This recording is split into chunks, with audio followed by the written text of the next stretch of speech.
What's up? What's up? It's time for Done Way Past Funny with your host, G.D. Fenderson. Join us as we take a look back at the early works of seasoned comedians before they were seasoned with this week's guest, Kyleigh Weathers. It's time to get down and get dope with Done Way Past Funny. Hi, I'm G.D. Fenderson, host of Done Way Past Funny. Welcome. And today, my special guest is attachment coach Kyleigh Weathers. Hello, Kyleigh. Hi, Kyleigh. Hey, man. How's it going? It's going Thanks for really having me. And thank you for doing this with me. If you don't mind taking a minute or two to tell people a little bit about yourself and how they can stalk you on social media, if you so please. Stalk if you so please. Sounds good. Yeah. So my name's Kyleigh, and I am the creator of Queerly Attached. And I think you can see the website's ticking along the bottom. I love that. Thanks, GD. So you can go take a quiz on queerlyattached.net where you'll find out your attachment style, which is what we're going to be speaking a lot on, I think, tonight or today. I guess we don't today. And the way I found attachment was that I had to go through a bunch of bullshit where I basically self-abandoned, gave up on myself, disconnected until one day just realized I don't know who the fuck I am. And this is not how I want to walk anymore. And read about attachment styles, identified very strongly with anxious, preoccupied, and began my work. And my work also included getting certified in integrative attachment theory. And I began coaching people this year. And Queerly Attached is selling out workshops here locally in Kansas City. And I am talking about it as often as I can. I'm built this thing as a resource for LGBTQ plus community members to understand why relationships are going the way they're going, why they keep finding themselves in these patterns, why shit's just not fulfilling. And so far, we're doing some good work. Now, I have the advantage of having your website in front of me on my phone like this. So it's up to, and I don't know if you have that same advantage also, but for example, on your website, and I will put up graphics for you people who are just watching so that you understand, you can follow along. But on your graphics, it has courses, podcasts, coaching. Let's see here. Yeah. Now, so let's start with courses. Or for some reason, I thought you had a book. I don't have a book. I'm writing one all the time. And I'm writing it based on this idea of queerly attached, which is basically just that attachment styles and trauma are affecting our community in a different way. And we're not really talking about it. Nobody's really talking about it. So I created this thing, one, as a resource. You can see on my resource page right now, it's my Instagram. I'm throwing reels up and memes and everything daily to get the word out on this thing.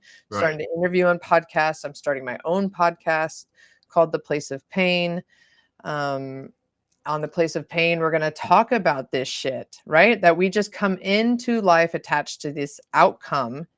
And we don't have control of what's going on out there. We only have control of what's going on in here. And we create stress all the time and victimize ourselves by these narratives. And now, first of all, when you call it The Place of Pain, my wife would love that title. She loves the word pain, I think, or the concept of pain. I'm not sure which it is, but for example, I have I'm something of a crippled musician. I used to be a musician. Okay. And I had a song, one of the songs on my CD is called Character of Pain. And the idea is that pleasure and pain are like twins that are separated from birth. And they really have, they really are very, very seldom are they separated. If you have pleasure, you have pain, you have pain, you have pleasure. They're all almost always together. You're not going to have one without the other. Yes. And of course, in my mind, people seek pleasure, but we only grow from pain because when we have pleasure, we Yes, found a place of comfort, and that's where we're oh, going to stay. But we're that not going to grow, and we don't grow until we hit the pain, and the pain makes you want to get out of it. Hopefully, you have the pain, and you'll want to move away from that situation, and that's when you grow, seeking more pleasure. so that's exactly what the podcast is about, is that a lot of us are coming from this place of pain and we're speaking on it, we're coming from it, we're making decisions and actions and choices based off this place of pain and avoiding the healing that is required to move on through and grow through it, right? So, what I'm starting to say is healing begins with pain.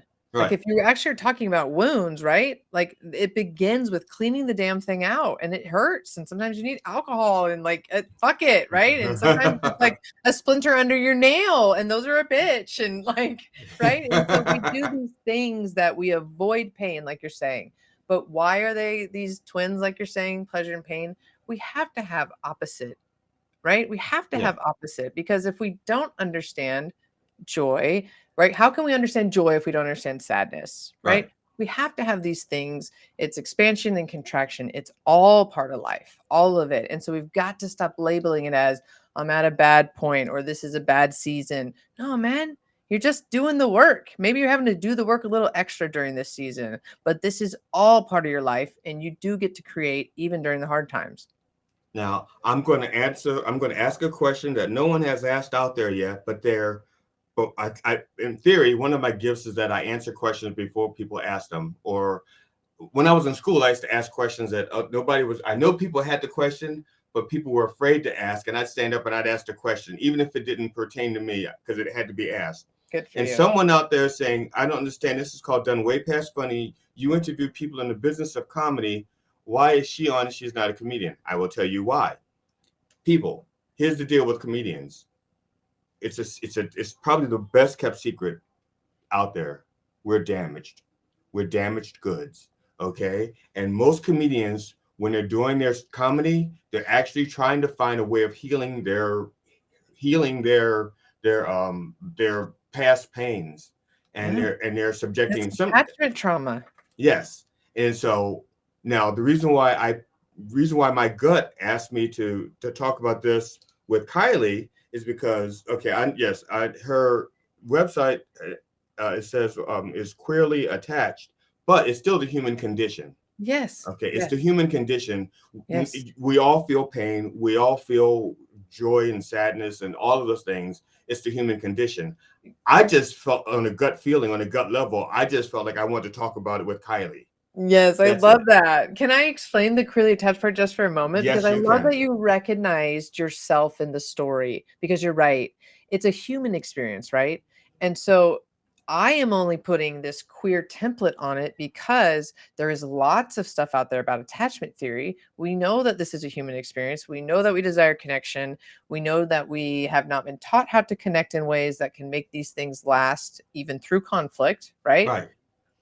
But it's not being talked about in a lens where we are also queer people facing abandonment and rejection from society, from parents, from religions, right? Like you talked Yes. about that. Your mother Yes. was afraid you would become gay, right? Yes. Like Yes. that's the shit we're growing up with. That's sending us a message. The jokes that we've talked about, right? Those are sending messages to the queer folks about their own attachment worth and safety. And so it is different. And I love that you get it still is part of the human experience. And so if you imagine that, imagine, I hope what this will do, I hope you won't ever do another gay slur or another gay joke because it's perpetuating the cycle of this queer attachment. Someone's going to hear it. Someone's listening. Someone is gay and in the closet still, right?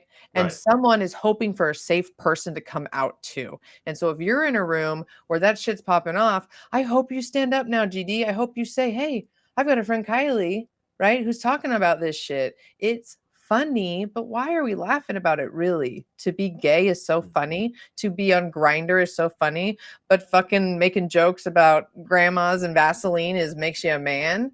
Come on. Like Now, look at that messaging, right? now it's funny because my wife has, okay, I part of my humor is I talk about the human condition, and Yes. and almost all of it's based on just I'm a storyteller, and I'm a storyteller plus I'm a humorist, and Yes. so I don't do jokes per se. but I will have a story, and I will, like, it's just, for me, it's just a human condition.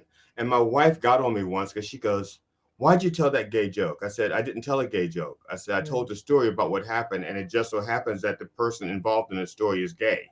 It's not about, I could have told, if that story had happened to a rhinoceros, I'd have told you about the story in the So rhinoceros." I'm curious though, why then is the joke important to know that the person is gay? Well, How does it come up in the joke if he's gay? well, in the story, I'm trying to think. I can't remember which one it is, which story it was, but Because to me, the natural thing in a comedy show would be if you're bringing up gay, it's because you're probably using one of the stereotypes, or you're doing the voice, or you're like doing the hands or doing the walk, right? It's to still mock, right? Like, no, I'm that's not not saying what I that's was what doing. you're Yeah, doing, but I'm yeah, just saying, like, you see that all the time on stage, right? yeah, And imagine, let's get back to what you're saying about the pain of these comedians. A lot of those quick quips, right? A lot of those right. comedians probably are dealing with sexuality stuff that Yes, they don't feel safe to express, that they don't feel like they can do. So they're seeing it in shadow all the time out here, and they're probably not super feeling safe to do anything about anything. I may have been telling a story about. I'm not sure because, to be honest, because my mother was afraid that I was going to grow up gay, Hmm. and when I talk about things like that, um, I'm trying to. I can't. Like I said, honestly, I have like hours and hours worth of material, and I Oh just no, can't. you're okay. We can move on past it. Yeah, I just can't remember which one in particular it was. I mean, because Yeah, yeah, yeah. like, for example, my wife, um, I used the word retard in a sketch, and Yeah. my wife goes, "Did you have to say that?" I said, "Well, that was the first of all." I grew up with imbecile, retard, and moron all having a different meaning. They actually had an IQ range, Mhm, and so, to me, that's how I was using it, like that. I was using it mhm. just the way they used to use it in psychology. I guess psychology or psychiatry. When they used to, like, say, the IQ, if we were like, see if I can remember. It was, like, under 70 or something, Yeah, it's like, like one. It's yeah, like 0 to 25. I yeah, mean, 0 to 25 was like maybe an imbecile, and 26 to 50 was a moron, and then mm, like 50 to 75, 51 to 75 may have been retarded. I'm not sure exactly anymore, but mhm. no, that's that's basically how it is. Like I said, I'm not. Um, I'm not. But every night I have a different joke now, because again, it wasn't even a joke then. But I do actually have a joke. I'll tell it because Yeah. it's like it's. Let me see how it goes. Um, okay, my wife really hates it when she thinks I'm using insensitive language. Like, she Mm, got on me once because I used the word retard, and my wife says, so my wife says, "Do you have to use that word?" And I said, and my wife should understand that that word does not mean the same thing to me as it does to everybody else. I was a musician. Okay, I used to play in an orchestra, and retard is just one of those words that we use, like largo and allegro and pittissimo. Retard is there. I said, and my wife knows that I played in an orchestra. So to me, retard just means to slow down. So I played in an orchestra for years until they kicked me out for playing like a retard. And so, and that's basically it. Now, that's my rendition of it now. Um, right, so I think we're the, like, coach in me, right? Like, I'm always gonna push, okay? So sure. are you up for a little challenge on it? Oh, sure, sure. I mean, it's great material, right? But I also think it's a little easy. I think it's a little easy material Yeah. because the leaning on, "Hey, I grew up in a different time." Great. Like, and we're glad you're still here with us. We have now identified that there are words that have been used in painful ways to target people and marginalize them and make them feel less than the status quo. And so, as society has started to speak up, and thank goodness for the internet, and people have been able to say, "Hey, it's painful when you call people retarded, or it's painful when you use it as a way to tell someone that they're stupid." Or remember when gay started, because everything was so gay. I was like in the 90s, right? So Right. gay meant it was so dumb, so stupid, right? And so, yeah, we go through this time where it's like, sure, that's when we grew up. We could say those things, but like for me, it's like, but why would I want to now? Why would I want to be saying words that are harmful or painful? Like, am I really going to throw down for a word just for a joke, or like just for a, you know what I mean? Yeah, sure, I understand. And again, for me, it's to play on the word retard and Yeah, and I retard. get the Yeah, retard. Yeah, I yeah, get it. I was played saxophone. Yeah, I'm yeah. with you on See, that. so Yeah, yeah. and even when it's I have friends who have children that are special needs kids. As a matter of fact, sorry, I'm laughing because a friend of mine, his son is he's special needs, and I'm trying to think. I can't remember what his particular. It's not Down syndrome, but Mhm. but I can't remember. So my friend says, he says my son lives with me, and then he says he's retarded, and I didn't respond. I just I didn't respond at all. But everybody else looked at him like, looked Mhm. at him because he said that, and he goes, "What?" He goes, "Oh, I'm sorry, I can't say." He says, "Oh, Yeah, that's he's right, I like, "I can't." can't say that in He front said, of "I said, you." I'm Yeah. sorry, I can't call my son retarded anymore." He goes, "I'm sorry." He goes, "I've had my son for like 30 years, and when he was born, he was retarded, and he just goes like he's just like that." And I looked at him, I said, He's "Look." like, "And now he's a person with a disorder and a handicap and a" yeah. Yeah, and I just looked at him. I said, "Look, I don't." I said, "I don't care what you. I don't care what people's words. I don't care about people's words. I care about people's intentions. Mhm. Like I've been called. That's the point. Yeah. Yeah, I just care about people's intentions. I mean, Exactly. That's my the point. mother, when she really wanted to hurt me, Yeah. she would call me Glenn Dwayne Fenderson, and that was like, oh my god." Mhm. So I was like, Yeah, and so words oh have meaning, that's the point, like, the yes, same words could be used at me, and I'd be like, "What the fuck did you say?" yeah, That doesn't mean anything to me, but it means something to you, and the tone, so yes, that's how it becomes so personalized. right, and So, that yeah. is yeah, and that's how it is. That's how it is with me. It's more like I I to me the power isn't in the words; it's in the intention and the way you say the Mhm, things. Like mhm. I said, the guy. Oh, I'm trying to think. Now I'm saying this not just because of the story, but I'm just saying this like the guy who does my hair Mm, is to be honest, I don't know if he's bi or gay. I do know mm, that he likes men, but okay, he also will acknowledge an attractive woman. I don't okay. know, no, but Yeah, it could mean yeah, I yeah, I always don't know. acknowledge attractive men, but I don't like sleeping with them, but I do Yeah, constantly be like, "Damn, he's good looking." yeah. There's some things some people you can look at almost like it's almost like I hate to say objectify, but like a piece of art. Yeah. Like, wow, Yeah, that's yeah, actually he's an attractive. attractive person, Yeah, yeah. that's an attractive person. And my wife Yeah. would say, and I'll watch television. I'll say that's like I'll look and I'll go like, I really don't buy him as a leading man. I said, I'm Mm. sorry, that's not leading man material. My wife goes like, really? I said, no, he's not. That's not. I'm sorry, he's really unattractive. My wife, really? You think? I said, I'm sorry, he is. I said, if you're gonna have a leading man, he I should. gotta know who you're talking about, though. Come on, let's jump. What's the names? Who are we talking Oh, about? well, well, it could be. Well, for one thing, here's the thing that bugged me. Huh. It depends on different people, different times. Because also it's a leading man for that role. There's, so you could be like a leading man in a different role and be perfect. But I'm trying to think. Like there was a movie with Kevin Spacey. Kevin Yeah. Spacey. Yeah. I can't remember the name of the movie, Yeah. but he was the lead, and he was making love to this woman Yeah, in the American bathroom. Beauty or something, I Oh could no, be no, no, not this, not American Beauty. Is another one. I think that Oh, wow. once American Beauty would put him on the map for a lot of people. I think, but in Uh-huh. this movie, this is after American Beauty, and he's in the bathroom. He's in the bathroom making love to this woman, or at least heavy petting. And he gets to the bra, and the look on his face like he'd never seen a bra before. And I'm like, I'm sorry, no, I've been there, the fumbling thing, but your face still doesn't look You're like not that. acting. Yeah, Yeah, like, your it's a performance is yeah, not selling it. right. And that's what I said. No, Got I'm you. sorry that you don't. I'm sorry. I don't know what base getting a bra off is, but I'm Yeah, sure but that you're not it's selling that this is something you've been doing. Yeah, that makes yeah. sense. And I was like, no, Funny. that's I watch movies not because I believe them, but Yeah. because they're good enough that I can escape. Yeah, yeah, And and when you wanna some buy it, you wanna buy it. yes, My yes, I son and want I sit there all the time and we go, "This is some poor acting." Like, yes. it's just like, we're so funny about it. Yes, like when someone says, like, say when people talk about um, appropriating cultures, Mm, mhm, if it's historical, I understand. Like if mm. so, like I don't, if they were to make an updated version of Charlie Chan, the old Charlie Chan detectives, I would be like really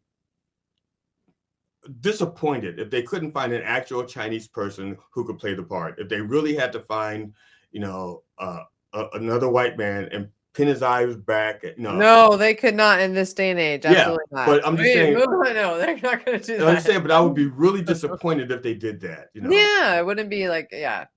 And so I understand it. But on the other hand, if it's a fictitious character, if it's good acting, good makeup, good prosthetics, I'm not going to sweat it. But if it's like if they decide to do the story, someone did my life for some reason. Hopefully not because I was a serial killer, but something good. If someone did my life, I would really be disappointed if they found someone to play me and they weren't an African American man. Well, yeah, I mean, that You makes know, sense. Absolutely. you know. Representation is important. Queer Yes, attachment, right? yes. So I really don't want to skip the thing that you are really interested in talking about, which is these sad ass comedians, right? Oh yeah, but I got you also to promote yourself as Okay, well. okay. But And I think we could do some like really cool emotion regulation stuff through that. yes, we can. Yeah. Now, I do want to ask you one more question about you reference attachment style, Mhm. but you made it clear that it is not a disorder and it is not a diagnosis. Look at you, yes. Yeah, I'm not. I try to do a little research here and there, but Okay. so would you don't mind explaining Yeah, let's attachment talk about style? it. Yeah, let's do it. Okay, so I discuss it by way of like a spectrum. Okay, so we've got the spectrum of like security, right? Where Yes. we fall on this line of attachment and connection to someone else. And for a lot of us, we are on this anxious side. And there's a bunch of rest of us over here on this avoidant side. So we've got anxious and avoidant, right? Okay. You also have people who can pull from both of those, right? They can show up avoidant, they can also show up anxious. So I'm going to give you the labels for all three of these insecure attachment styles. We've Okay. got anxious preoccupied, Right. and then on the other side, far, far over, we got dismissive avoidant. And then in the middle, I like to say is fearful avoidant, which is the one that goes anxious, sometimes avoidant. Those are the names that are used for attachment style. Now, what the fuck does it mean? Okay, it means that there are some identifiable like symptoms, strategies, ways we show up in connection that it seems like a lot of us are kind of showing up the same way. Those of us who are anxious, maybe if there's been a fight with our person, right? We're really, really need connection and we definitely don't know how to self-soothe. So we're Right. going to stay up all night and make this shit right before you can go to sleep. Now, if you are dating someone who's avoidant, right? Like they are like, you are so clingy, you are so needy. But really, it's an attachment style that has been triggered and they are feeling unsafe because they're at risk of abandonment and rejection anytime conflict comes up. And so you use these strategies that will pull you back to safety. So if I can get you to come back into connection with me, I will feel safe again. Right? Does that make sense? Yeah. Okay.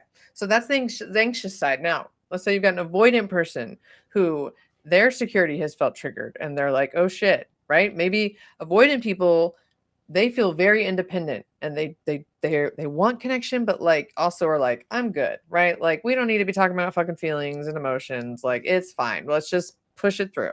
And so avoidant people in the face of these types of conflicts may show up stonewalling, they may just ghost.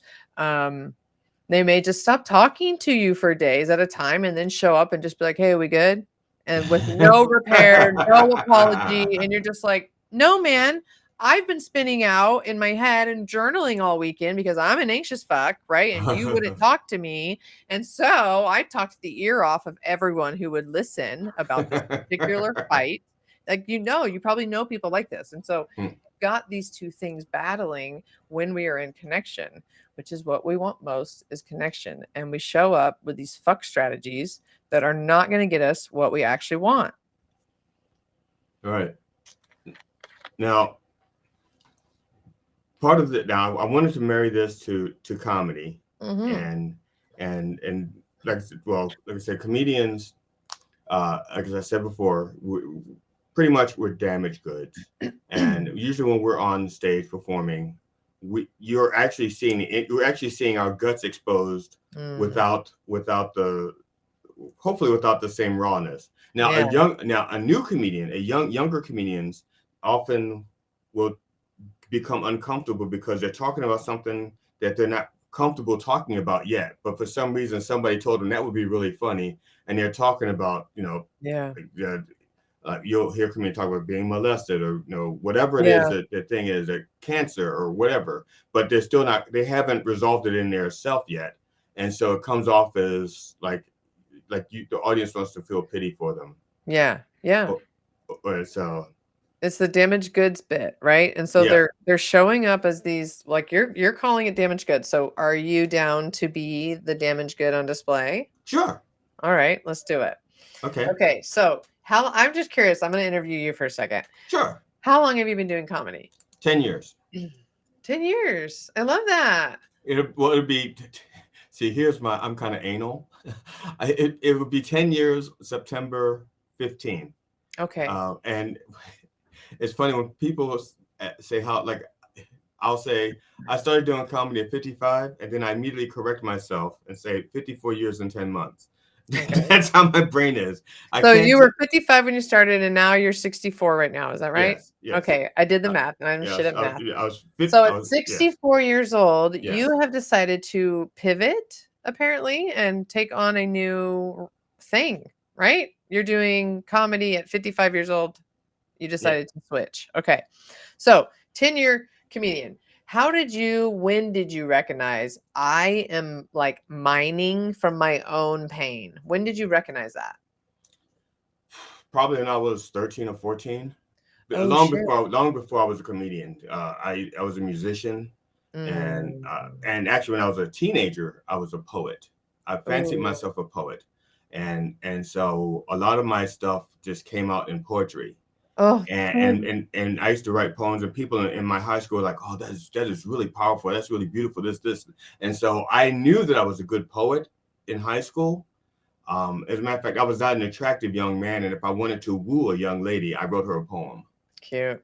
Yeah. Well, please write down. I have a poem to share with you that I think would be beautiful, and I think you'll be very touched by it. It was a poem gifted to me. So I want to read it to you, but I want to stay on you here for a second. So 13-year-old you, you are recognizing that you have some pain, and where are you going to deal with this pain? Where did you deal with it? How? Depending on the pain in the situation,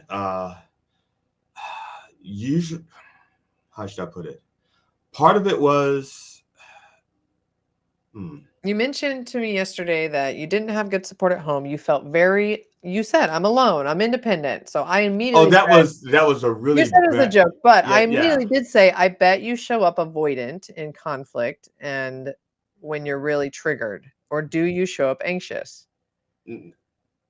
Not really. I show up looking for a resolution. Well, yes, now, but I'm Yeah. talking about before you have done this work, right? Before I Right? was 13, I showed up with anger. Yeah, Uh, anger, yeah, anger. because I was when my once my father. Okay, let me see. Let me take it back. Not 13. Before 13, between 8 and 11. Between 8 and Okay. 11, a lot of anger, a lot of rage, a lot of I anger, see. because my father died when I was 8.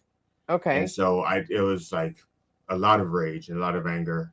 And then my mother remarried, and that just made it even worse because Mm. this guy is like replacing my father. And not only that, was a guy with a sense of humor. So when I told him, I said, I don't like you replacing my father. And he'd go like, I'm not replacing your father, and he'd make a joke and something else. And it took me a while to even realize that he was like, that's just how he was. This is such a beautiful example of attachment wounding. Can we kind of pick that one a little Sure, bit? sure. All right, so we've got this new stepfather, right? And how old were you? I was about 11 when my mother remarried. And when you told him that you're replacing my dad, you were 11. Yeah, Okay. yeah, So let's talk about that from the child's perspective, right? You are an adult now. You can look back on that with a different lens. But as an sure. 11-year-old boy, you are grieving. You said you are angry, you're rageful. Yes. Um, was there anyone helping you process that anger or rage? I would guess. My stepfather was going to help me process it. I love this. This is going to really fit into my Before thing. that, no one I love would this. dare, because no one would dare even. I said, no one helped me go work through it, so to speak. Okay. I'm trying to remember, This is good. because my okay, my mother used to say that if I got angry, it's because I thought that was the best thing at the time. My mother thought that I was like so thoughtful that Mhm. if I went into a rage, it's because that was the appropriate response. Got you. And sometimes I went to a rage because I didn't know any other response. It wasn't Yeah. because it was appropriate. As I didn't even think about this. It's rage. Yeah. But my stepfather was the one who kind of, he's the one that gave me like a code to follow, Hmm. and he only lived for like maybe a year or Oh my two. God. Yeah. 1 year. So Okay, so can I paint this picture for you then? That was a sure. beautiful context. Thank you for sharing all that because you have just this is a beautiful reality that you have had with this man, right? One Yes. year where he has given you this code. Now, let's play it back to that moment where you tell him in anger or rage, "You're replacing my father." And he says, "No, I'm not." Right? Okay, Right. pin it. This is one thing, right? You know now that's not what he was trying to do. And that's not what he was doing, right? Right. You know that now. But at Right. 11, that's what you made it mean. And so what you make it mean matters. What I'm hearing Yeah. is this man was secure enough to not only hear you say that, but he didn't make it mean jack shit about him because look at how it could have played out from his side.